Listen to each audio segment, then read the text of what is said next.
তো ঋষি বলিলেন, দেবর্ষি মহর্ষি যত নৈমস্য কাননে উপনীত হয়ে সেথা সানন্দিত মনে। শ্রুতে কহে গীতার মাহাত্ম্য শনিবারে, শুনিয়া পবিত্র প্রাণ হোক এ সংসারে।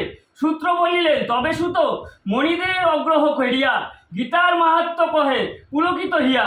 অতীব করিয়া কৃপা বাস্য ভগবান, প্রকাশিল যাহা করি শোনো মতিদান। পরম অমৃতবাণী বর্ণত করিতে, কার শক্তি আছে ভবে না পারি বুঝিতে। একমাত্র হরিহন বিদিত উপহার, জানে কিছু মাত্র পার্থ কৃপাধার। তাহার বাস্য যোগ যাগযজ্ঞ বক্ষ, রাজর্ষি জনক তাহার এই ফল আজ্ঞাত সমক্ষ। যাহা বাস্য দেব মুখে করিল শ্রবণ, সহুমুনি গণ গণ তারা করি কীর্তন। বেদ উপনিষদিদি গাভীর তুল্য ধরি, শ্রীকৃষ্ণ দহন কর্তা শুনো বড়বড়ি।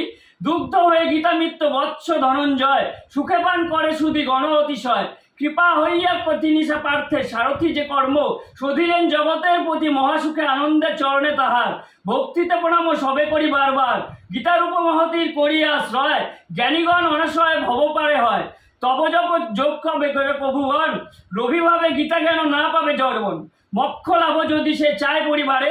বাল্যকাল হাস্য বলি জানিবে তাহারে।